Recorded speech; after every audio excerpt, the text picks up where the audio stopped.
Bonjour à tous et bienvenue. Le nouveau président du Libéria, Joseph Boakai, a remporté l'élection présidentielle et succède ainsi à George Weah. Décryptage dans Ça fait l'actualité. Retour sur l'élection présidentielle au Libéria avec Siaka Kone. Le président sortant du Libéria, George Weah, admet sa défaite face à son opposant, Joseph Boakai. Le vendredi 17 novembre dernier, l'ancienne star du football, au pouvoir depuis 2017, a reconnu la victoire de son adversaire après le second tour de l'élection présidentielle du 14 novembre 2023. Le dépouillement des votes dans plus de 99% des bureaux donnait déjà 50,89% à Joseph Boakai et 49,11% à George Weah. Aussitôt, l'ancien président a fait preuve de fair play en adressant ses félicitations et encouragements à son adversaire. À noter qu'environ 2,4 millions de Libériens étaient appelés aux urnes mardi et la participation a dépassé 65% selon les chiffres publiés par la Commission électorale. La coalition pour le changement démocratique CDC, avec à sa tête George Weah, cède le pouvoir à Joseph Boakai pour un mandat de 6 ans. Près de 20 ans après la fin de la guerre civile, c'était la première élection présidentielle au Libéria organisée sans l'aide des Nations Unies. La Commission nationale des élections, la NEC, a proclamé ce lundi la victoire de Joseph Boakai. Comment s'est déroulé ce scrutin? Que faut-il retenir de ces élections? Et quelles perspectives pour le Libéria? Pour en parler, j'ai le plaisir de recevoir le politologue Sylvain Guessant. Bonjour et bienvenue. Et le journaliste Lansine Bakayoko, bonjour et merci d'être présent. Bonjour Fatim. Alors messieurs, le Libéria est donc associé, je le disais tantôt, à des années de guerre civile et d'épidémie d'Ebola. Dans quel contexte sociopolitique s'est tenue cette élection présidentielle? Allez-y Bakayoko. Cette élection se déroule dans un contexte de forte tension, sur les questions sociales, parce que George Weah, qui avait fait la promesse de venir à bout de la pauvreté, apparemment n'y est pas parvenu.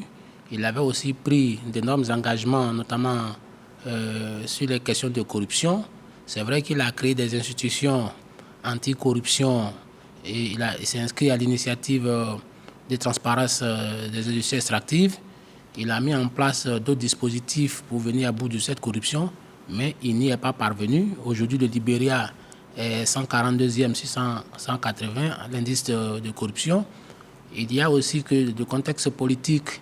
De manière générale, parce qu'on va faire son bilan après à George Weah à titre personnel, mais déjà de manière plutôt globale, générale, comme je le rappelais, des guerres civiles, des épidémies d'Ebola, voilà, une première élection sans l'appui des Nations Unies, comment se portait ce pays avant ce scrutin, indépendamment même du bilan direct de George Weah? Oui, effectivement, le Libéria c'est vrai que le Libéria avait été stabilisé d'une certaine manière par le prédécesseur de George Weah, Ellen Sirleaf Johnson, qui avait quand même pris le pays dans des conditions difficiles. On venait de 2 guerres civiles avec Charles Taylor. Et George Weah prend le pays dans un contexte post-Ebola. Et l'Ebola avait décimé l'ensemble de toutes ces régions, la Sierra Leone, la Guinée, le Libéria. Et George Weah prend le pays dans un contexte où l'économie est mise à rude épreuve en raison de ce virus Ebola, où le Libéria était en quarantaine par rapport à ses autres partenaires internationaux. Alors un pays qui sortait de crise et qui était l'objet de fragilité économique et politique, c'était un coup dur. Et puis en 2019, George Weah doit faire face à la crise sanitaire liée au Covid-19. Et pendant qu'il faisait face avec l'ensemble du monde entier, il y a la crise russo-ukrainienne qui est venue s'ajouter à cet environnement déjà délétère, en tout cas économiquement. Donc George Weah exerce son pouvoir dans un contexte extrêmement difficile. Les 6 ans sont passés sur des braises, mais il essaie quand même de relever le pays, puisque quand George Weah prenait le Libéria, le budget, en tout cas le budget de 2017, était d'à peu près de 400 milliards de francs CFA, si je fais la traduction, à peu près 572 millions de dollars. Et aujourd'hui, au moment où il sort, le budget est autour de 500 à 600 milliards de francs CFA. Donc, mais la corruption reste très vive et la croissance est aujourd'hui autour de 4,8 points, tandis que l'inflation est à 7,66 points. C'est énorme, mais c'est quand même resserré par rapport au contexte mondial. Mais les Libériens ont mal appréhendé ce bilan et ils viennent de le sanctionner dans les urnes au profit de Joseph Boakai, qui par ailleurs qui a été vice-président et ministre de l'Agriculture. On va revenir sur les deux protagonistes de cette élection. Mais au-delà du choix justement de la personne appelée à diriger ce pays, ce scrutin était-il attendu selon vous par les populations? Oui, bien sûr. Vous savez, quand on sort d'un contexte conflictuel comme celui du Libéria, qui était une guerre au sens propre du terme, de 90-89 à 2003, avec peut-être 1 ou 2 années d'accalmie, les attentes de la population sont assez élevées. Voilà, avec une population de 80% qui a moins de 25 ans, donc des besoins de scolarisation, de santé, des besoins physiologiques, de reconstruction post-crise, c'est énorme pour un seul mandat. Voilà, malheureusement, en termes de conduite du changement, ça demande au moins une génération de stabilité. Donc 6 ans, c'est juste pour jeter les bases, pour installer des institutions, mais les résultats, c'est à court terme, non, c'est pas palpable. Il va falloir une stabilité sur un certain terme et que l'État aussi puisse resserrer ses dépenses dans beaucoup de secteurs, de sorte à pouvoir voir réellement le capital humain connaître une certaine positivité. Bon, 6 ans, malheureusement, il n'a pas pu atteindre ce objectif. Ça va de soi, c'est pas possible. On ne change pas un pays en 6 ans. Je voudrais juste ajouter, pour corroborer ce que le docteur est en train de dire, 70% du budget du Libéria est affecté aux charges du personnel et aux services d'achat. Vous voyez, un pays qui sort de crise, quand on prend un pays comme la Côte d'Ivoire, c'est vrai, à peu près 21% de nos recettes budgétaires étaient orientées vers les infrastructures. Aujourd'hui, nous sommes à peu près à 30-33%, même 35% qui sont orientés vers les infrastructures. Mais pour un pays comme le Libéria, où tout était priorité, l'ensemble des ressources a été affecté aux questions de paiement de salaire. Et ça, un pays ne peut pas se développer uniquement avec les salaires, mais il faut des infrastructures. Malheureusement, les capacités... Mais il faut bien payer les gens. Les capacités de mobilisation du trésor libérien sont assez faibles et donc le Libéria ne pouvait pas s'attendre à une régénérescence de son outil de production, c'est-à-dire les infrastructures. Et ça a été quand même un vrai problème. Et ce problème, comme le docteur l'a dit, on ne le résout pas en 6 ans, mais sur une génération. On va revenir sur le bilan du président sortant. Mais justement, Georges Weah du Congrès pour le changement démocratique, le CDC, était arrivé en tête du premier tour. Et il se retrouve là, comme en 2017, en ballottage face à Joseph Boakai du Parti de l'Unité, l'UP. Mais cette fois-ci, ce dernier remporte le second tour. Comment l'expliquez-vous? Qu'est-ce qui justifie, au-delà du bilan que vous avez plus ou moins dressé de son prédécesseur, qu'est-ce qui justifie cette victoire? Bon, la victoire vient de... D'abord, c'est une victoire un peu serrée quand même. Hein. Oui. Ouais, c'est pas un grand score comme ce qu'on a pu percevoir en 2017. Donc, certainement que l'électorat du président Weah est resté un peu déçu de certaines attentes. Voilà, comme on l'a dit, 80% de la population qui a moins de 25 ans, les attentes sont énormes. Un pays qui sort d'un conflit, qui n'a pratiquement pas de grand secteur économique pour susciter l'attractivité extérieure, les investissements en dehors du caoutchouc, qui a pu avoir quelques bailleurs internationaux, les minéraux. Tout ça est un peu lent. Sans oublier le contexte dont on a parlé, une guerre, donc tout ce qui a été détruit et à reconstruire, le système éducatif à lambeaux, le système sanitaire à lambeaux qui a subi également les affres de l'Ebola, la guerre de l'Ukraine est venue s'y ajouter, de l'autre côté le voisin guinéen qui n'est pas forcément stable, ça fait beaucoup pour le Libéria lui seul. Voilà, donc nous sommes dans une démocratie, 6 ans après il faut remettre la souveraineté au peuple pour qu'il choisisse un autre leader, ils ont choisi.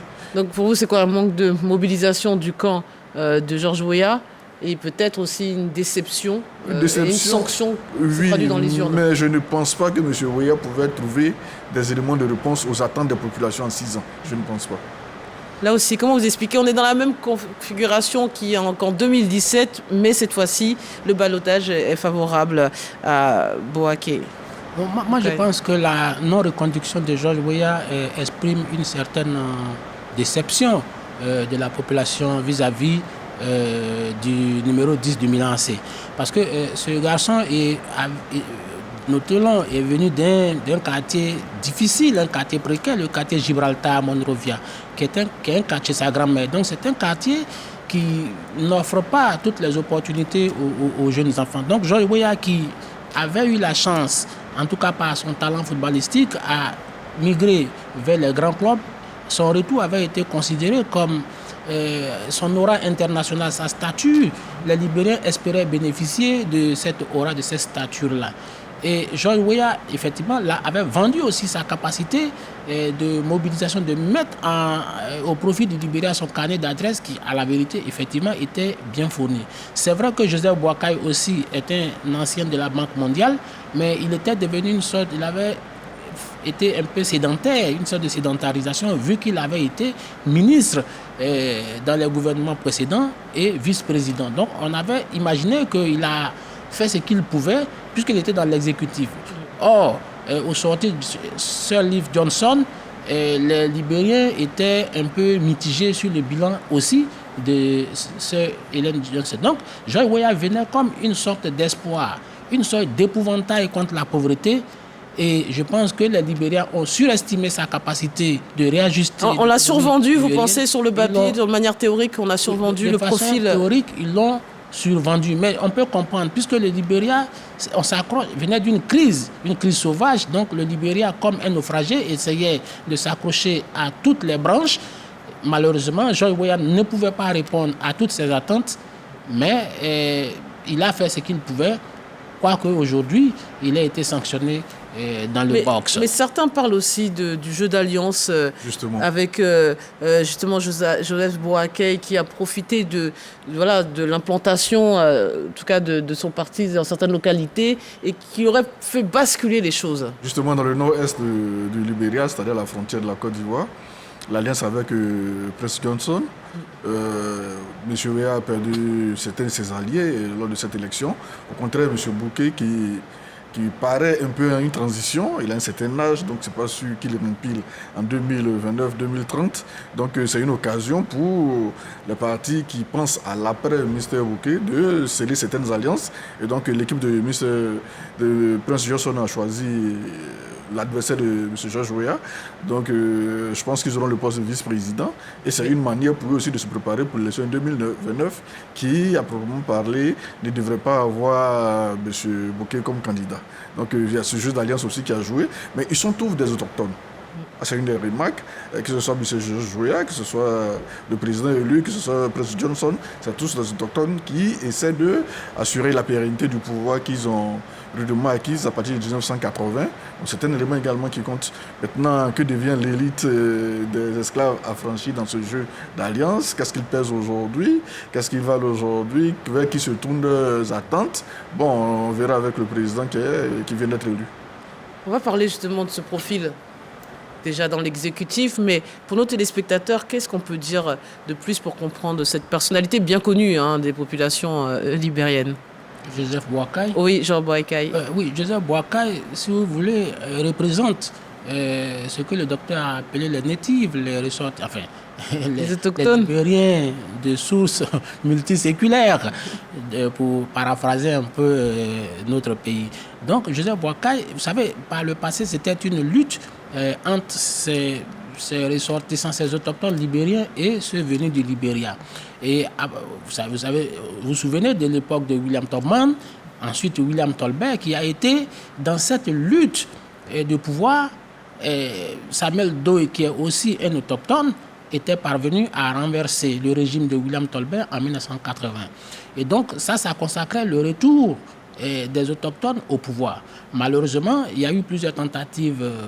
Ce pouvoir a été mal géré et ça a créé des clivages. Vous savez bien que ceux qui avaient pris le pouvoir en 1980, en plus de Samuel Doe, il y avait le vieux Thomas Kouyonkwa et Harrison Penou.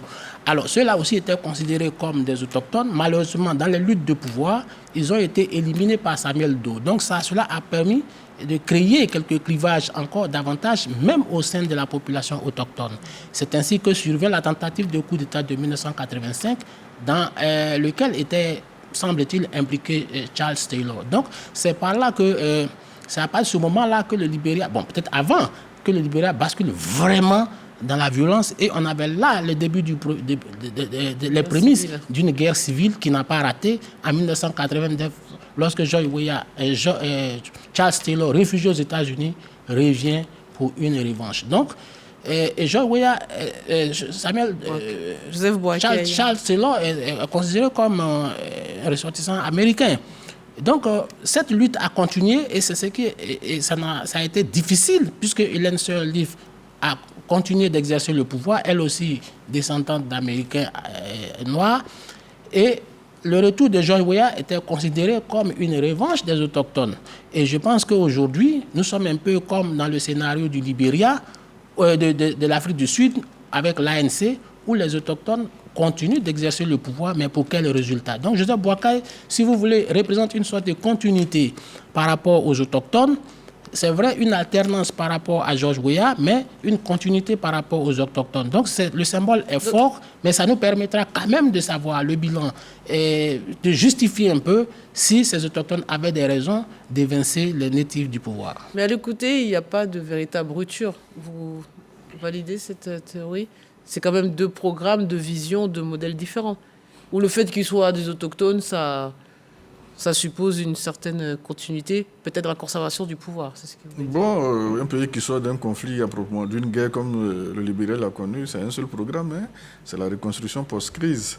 Et donc, dans un tel contexte, c'est plus la question des leaders qui pourraient marquer la différence. Aujourd'hui, c'est non plus le président Weah qu'on voit, c'est le président Bouquet qu'on voit, mais ça devait être la continuité, la scolarisation de la jeunesse libérienne, la construction d'infrastructures sanitaires, les routes, la voirie, donc la question de l'employabilité, les relations économiques et internationales, etc., etc. Je pense que c'est pratiquement le même programme qui va se poursuivre pour un pays qui sort d'un conflit armé avec ses nombreux morts. Donc, consolider la paix. Et là, c'est une grande victoire de M. George Weah d'avoir accepté la voilà. Oui, justement, l'annonce. Parce que il y a eu des affrontements pendant la campagne. C'est ça, il y a eu mort d'hommes. Voilà, il y a eu des morts d'hommes et tout ici et là. Et des incidents ont donc été rapportés entre les deux tours, faisant craindre même les lendemains de l'élection. On s'attendait à une crise post-électorale, surtout en cas à l'issue d'un vote serré. Mais c'est le contraire qui s'est passé. Déjà, comment l'expliquez-vous et a-t-on évité le pire dans cette affaire? Bon, je pense, oui, que le pire a été évité. Je pense que c'est vraiment à saluer pour le président George Weah. Déjà avant la fin des proclamations, appelé son adversaire pour le féliciter, fait une déclaration publique. On a perdu les élections, félicitations à l'adversaire. C'est une leçon quand même dans cette CEDEAO qui a renoué avec le coup d'État. Les présidents qui organisent des élections, qu'ils acceptent de perdre, il n'y en a pas beaucoup dans l'espace CEDEAO. Ouais. C'est à saluer. Son fair play est salutaire. Et 6 ans, ça passe vite. Dans ce contexte géopolitique. 6 ans, ça passe vite. En 2029, je voyais pour être candidat encore contre la de M. Bouquet ou alors celui que le camp Bouquet aura choisi. Confirmé, c'est un geste moi, je pense que, salutaire. Oui, moi je pense que c'est moins la victoire de Joseph Boakai que l'élégance de George Weah qui a reconnu aussitôt sa défaite. Parce que cette reconnaissance a permis une certaine désescalade qui était en train d'être remise en cause par rapport à ses militants. Parce que n'oubliez pas. Mais ça nous dit quoi? Que ça dépend des chefs, comme vous le dites. Les populations commençaient. On a eu des morts quand même, mais il a fallu que le patron du parti dise on a perdu, on passe à autre chose, pour calmer les ardeurs. Oui, mais même si les ardeurs ne sont pas calmées, elles sont désormais sans objet. Puisque même quand vous vous battez, c'est pourquoi? Oui. Pour mettre George Weah au pouvoir, lui-même a déjà reconnu sa défaite. Donc, désormais, toute tentative de se maintenir par ses militants était désormais sans objet. Donc, ce qu'il faut saluer ici, c'est l'acceptation des résultats par George Weah. Et ça, c'est une denrée rare dans notre sous-région. Vous savez, l'histoire récente même de la Côte d'Ivoire en dit long sur l'inviolabilité l'inviolabilité des résultats du scrutin qui sont fortement remis en cause, généralement dans nos... on va pas continuer de dire de nos jeunes démocraties, mais en tout cas dans nos pays. Donc, l'arrivée et la reconnaissance de sa défaite par George Weah, je pense que ça devait être salué à sa juste valeur. Parce qu'en réalité, ce n'est que partie remise. George Weah savait déjà que...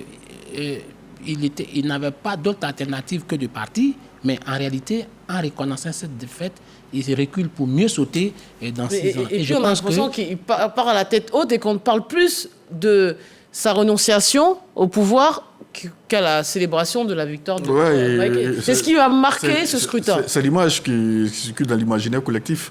Un président qui organise des élections, élections qui sont organisées sans l'appui pour la première fois du système des Nations Unies, et il n'y a pas eu trop de grands scandales de tricherie, on n'a pas eu les 115% de votants, on n'a pas eu les 150% d'électeurs, et donc tout le monde a accepté le résultat, et haut les mains, le monsieur a accepté de perdre l'élection qu'il a organisée. Il part et je pense que dans 6 ans, il reviendra et il a toutes ses chances de gagner pour l'image qu'il laisse à la postérité, à l'histoire politique de la sous-région. Mais quels sont les défis? Vous l'avez dit, un pays en construction, c'est d'abord un chantier économique qui attend son successeur. Oui, je pense que Joseph Boakai, en tout cas si je m'en tiens à sa déclaration de bonne foi, a le meilleur profil.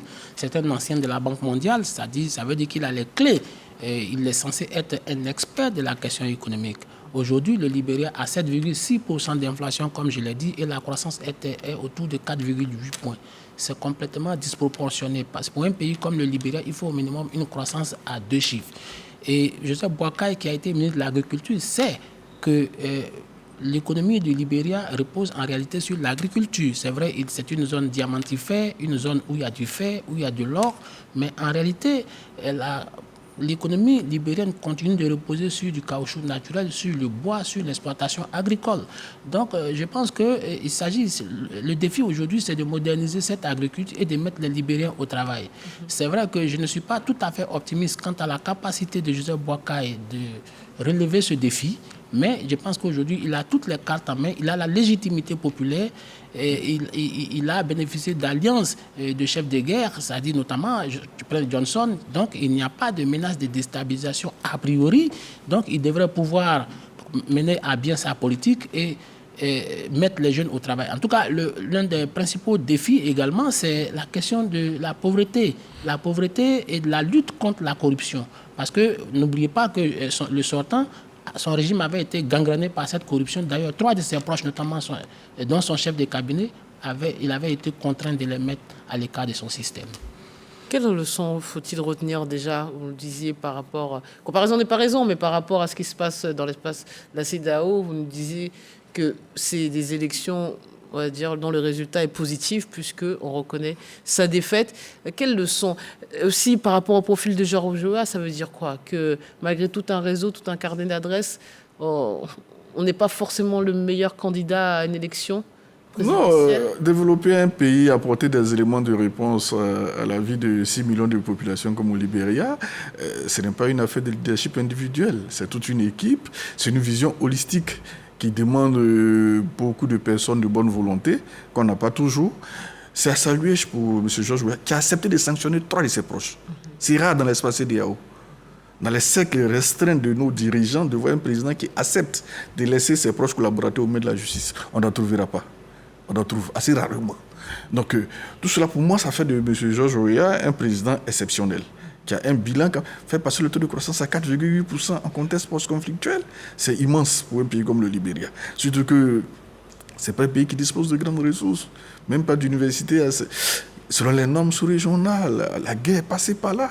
Et la guerre du Libéria, ce n'est pas la guerre qui s'est passée ailleurs. Donc, pour moi, M. George Weah est vraiment le plus grand vainqueur de cette histoire.